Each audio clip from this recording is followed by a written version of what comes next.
Section 9.2 soil profile.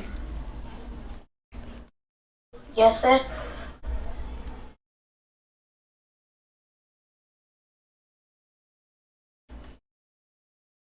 Soil अलग अलग layers की बनी होती है।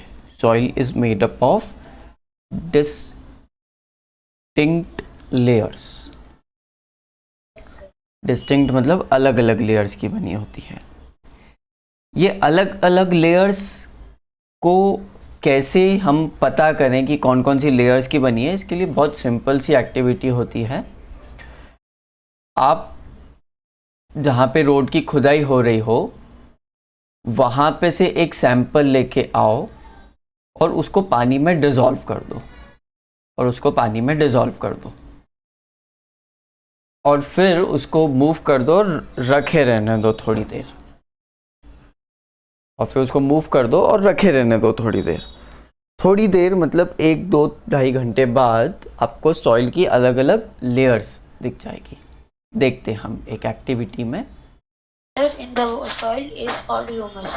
ऐसे नहीं बताना है, मैं वापस बोलता हूँ। सॉइल की डिस्टिंक्ट लेयर्स होती है, ये हमने एक एक्टिविटी में देखी है अभी। डिस्टिंक्ट लेयर्स में सबसे ऊपर होती है ह्यूमस। ह्यूमस क्या क्या होता है?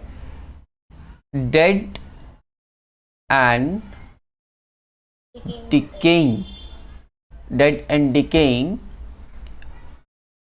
वो प्लांट हो सकता है, वो एनिमल हो सकता है। डेड एंड डिकेइंग प्लांट्स और एनिमल्स। जैसे कुछ इंसेक्ट्स मर गए हैं या किसी की डेड स्किन निकली है तो वो सब सॉइल का सबसे ऊपर वाला लेयर बनाता है ह्यूमस। ये बहुत ही न्यूट्रिशियस रहता है, ये रिच इन नरिशमेंट रहता है।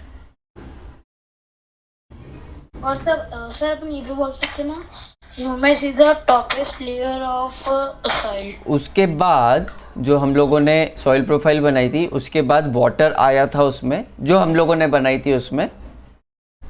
पर जैसे आप नॉर्मल देखोगे तो ह्यूमस रहेगा, उसके बाद क्ले रहेगा। वो क्ले और ह्यूमस आपने देखा होगा, कुछ लोग गुड़ाई करते रहते हैं अपने पॉट्स वगैरह की, या फार्म में भी गुड़ाई चलती रहती है, टिलिंग वगैरह चलती रहती है, ताकि जो ह्यूमस है वो नीचे क्ले के साथ मिक्स हो जाए, तो जो प्लांट्स की रूट्स ग्रो कर रही है उसको न्यूट्रिशन अच्छा मिल सके। क्ले से नीचे जाओगे तो जो पार्टिकल साइज है वो बड़ा होते जाएगा और आपको मिलेगा थोड़ा सैंडी टाइप का सब्सटेंस, और उसके नीचे आपको पत्थर मिलने लगेंगे, मतलब ग्रेवल। ठीक है। ओके।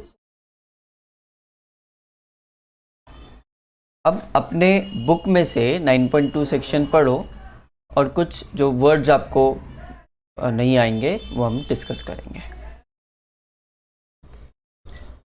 सर ये ASHORIZONS एज हॉरिजॉन्स का मतलब क्या होता है? तो अलग अलग वर्ड होंगे ना, एज हॉरिजॉन ऐसा। हाँ सर। तो हॉरिजॉन का मीनिंग चाहिए कि एज का भी मीनिंग चाहिए? हाँ हॉरिजॉन्स। सर हो गया। बस इतना ही नहीं वर्ड्स। नहीं नहीं, बचा है बचा है। नहीं नहीं।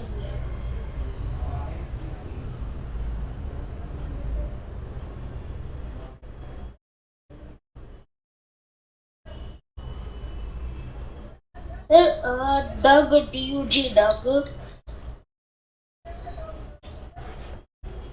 और DITCH वापस बोल।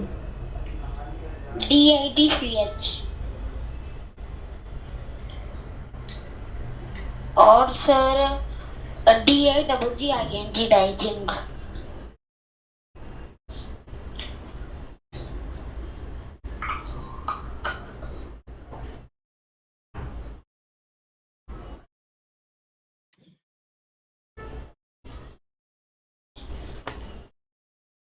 Sir rodents RODENTS।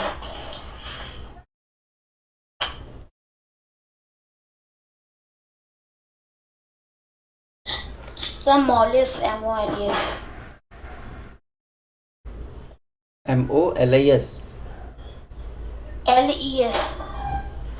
moles.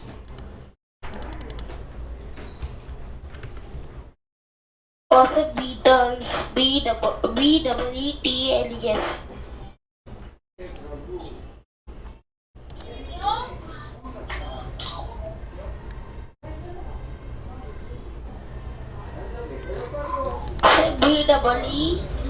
BEETLES.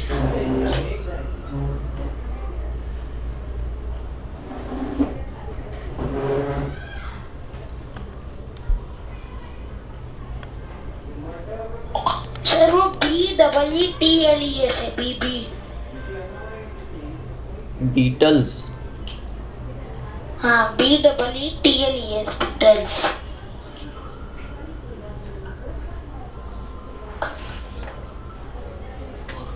और embedded, EMBEDDED.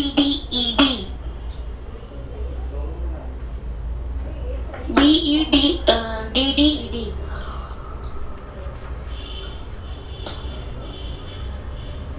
ये सब अंडरलाइन कर लिए तूने?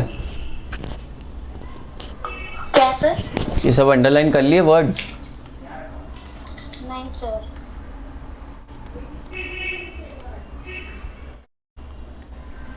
चल शुरू करता हूँ समझाना.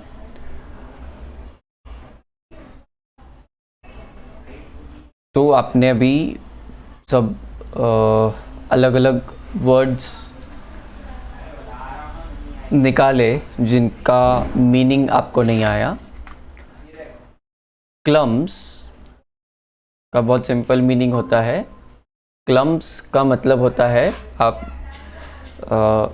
जैसे बारिश में जहाँ कीचड़ हो जाता है वहाँ पे से मिट्टी उठाओ तो आपको मिट्टी का एक डल्ला मिला, पीस मिला जो सॉफ्ट रहेगा बट इकट्ठा है, वो उसको क्लम्स बोलते हैं. स्टिर का मतलब होता है हिलाना, मिक्स करना. जैसे आप पानी में शक्कर डाल के चम्मच से हिलाते हो, उसको बोलते हैं स्टिर करना. हॉरिजॉन्स का मतलब होता है जैसे अगर ये आपका ग्राउंड का लेयर है तो ऐसी जो लेयर्स बनेगी अलग अलग, उनको हॉरिजॉन्स बोलेंगे क्योंकि वो हॉरिजॉन्टल लेयर्स बनी है, इसलिए Yes, sir. उनको हॉरिजॉन्स बोलेंगे.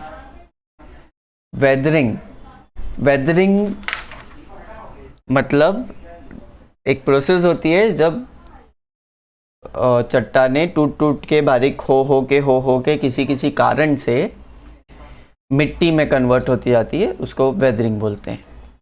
डक का मीनिंग बहुत सेम है, ये खुद से पता करेंगे आप. डिच का मीनिंग बहुत सिंपल है.